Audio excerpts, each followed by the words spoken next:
কথা জিজ্ঞাসা করি আপনাদের কাছে, মনে করবেন না কিছু, আমাদের কাছে জিজ্ঞাসা করি। আপনাদের বলবো কেন, আমি তো আপনাদের একজন। আমাদের লেখাপড়া শিখাইছে কিনা? আমার বাপ মা। আমরা মনে করি বাপ মা। আমাদের লেখাপড়া শিখাইছে কে? আমার আজ ডাক্তারি পাস করায় কে? আজ ইঞ্জিনিয়ারিং পাস করায় কে? আজ সায়েন্স পাস করায় কে? আজ বৈজ্ঞানিক করে কে? আজ অফিসার করে কে? কার টাকায়? বাংলার দুঃখী জনগণের। আপনাদের কাছে আমার জিজ্ঞাসা, শিক্ষিত ভাইরা, যে আপনার লেখাপড়ার খরচ করে দিয়েছে শুধু আপনার সংসার দেখার জন্য নয়, আপনার ছেলে মেয়ে দেখার জন্য নয়, দিয়েছে তাদের আপনি কাজ করবেন, সেবা করবেন। তাদের আপনি কি দিয়েছেন, কি ফেরত দিচ্ছেন, কতটুকু দিচ্ছেন? তার টাকায় ইঞ্জিনিয়ার সাহেব, তার টাকায় ডাক্তার সাহেব, তার টাকায় অফিসার সাহেব, তার টাকায় রাজনীতিবিদ সাহেব, তার টাকায় মেম্বার সাহেব, তার টাকায় সব সাহেব। আপনি দিচ্ছেন কি? কি ফেরত দিচ্ছেন? আত্মসমালোচনা করেন। আপনি চাকরি করেন, আপনার মায়না দেয় ওই গরিব কৃষক, আপনার মায়না দেয় ওই গরিব শ্রমিক, আপনার সংসার চলে ওই টাকায়, আমি গাড়ি চলি ওই টাকায়, আমরা বাইরে থাকি ওদের টাকায়। ওদের সম্মান করে কথা বলেন, ওদের ইজ্জত করে কথা বলেন, ওরাই মালিক, ওদের সংসারই চলে। সরকারি কর্মচারীকে বলবো, মনে রেখো, এই স্বাধীন দেশ ব্রিটিশ কলোনি নয়, পাকিস্তানি কলোনি নয়। যে লোকে দেখবা তার চেহারাটা মতো বাবার মতো, তোমার ভাইয়ের মতো, ওর পশ্চিমের পয়সা ওরাই হবে সম্মান বেশি পাবে, কারণ ওরা নিজে কামাই করে খায়। আর দুর্নীতিবাদ, কে দুর্নীতিবাদ? যে ফাঁকি দেয় সে দুর্নীতিবাদ, যে কাজে ফাঁকি দেয় সে দুর্নীতিবাদ, যে ঘুষ খায় সে দুর্নীতিবাদ, যে স্মাগলিং করে সে দুর্নীতিবাদ, যে আপনার ব্ল্যাক মার্কেটিং করে সে দুর্নীতিবাদ, যে জমি জিনিস হোল্ড করে সে দুর্নীতিবাদ। যারা কাজের কর্তব্য পালন করে না তারাও দুর্নীতিবাদ। যারা বিবেকের বিরুদ্ধে কাজ করে তারাও দুর্নীতিবাদ। যারা বিদেশের কাছে দেশকে বিক্রি করে তারাও দুর্নীতিবাদ। এই দুর্নীতিবাদদের বিরুদ্ধে আমাদের সংগ্রাম শুরু করতে হবে।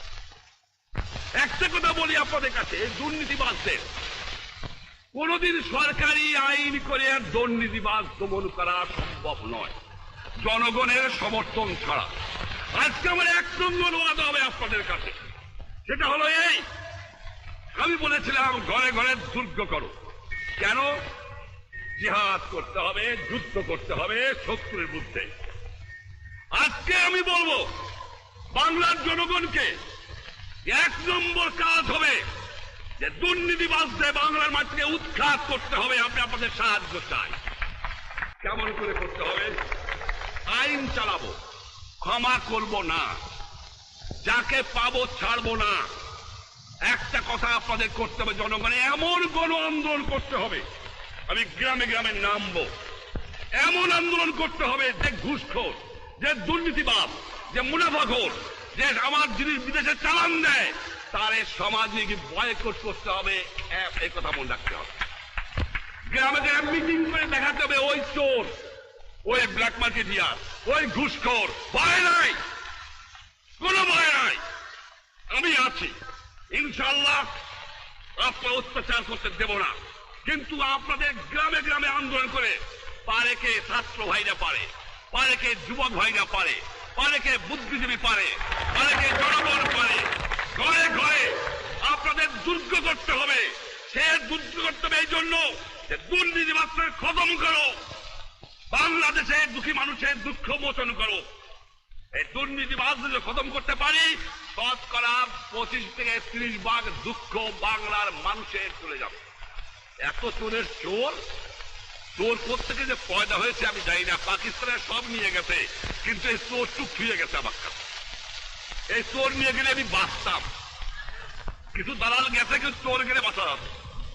শতকরা 20 জন লোক শিক্ষিত, আমরা শতকরা 20 জন, তার মধ্যে শতকরা 5 জন লোক আমরা বলতে পারি আমরা শিক্ষিত। আজকে একটা কথা প্রশ্ন আমার, এই যে দুর্নীতির কথা বললাম, আমার কৃষক দুর্নীতিবাদ না, আমার শ্রমিক না। তা কে? ঘুষ খায় কারা? স্মাগলিং করে কারা? বিদেশি এজেন্ট হয় কারা? বিদেশে টাকা চালান দেয় কারা? ভোট করে কারা? এই আমরা যারা শতকরা 5 জন শিক্ষিত লোক, এই আমাদের মধ্যে ঘুষখোর দুর্নীতিবাদ, এবং আমাদের চরিত্রের সংশোধন করতে হবে, আত্মসমালোচনা করতে হবে।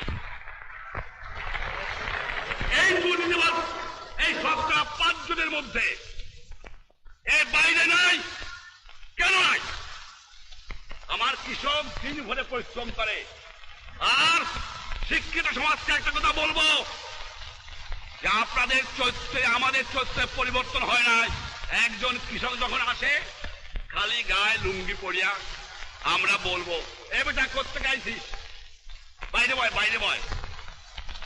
একজন শ্রমিক যদি আসে, ওইখানে না, এই রিক্সাওয়ালা এভাবে চলিস না, এই পরে দমনটা করিস না, তাচ্ছিল্যের সঙ্গে কথা বলে, তুচ্ছ করে।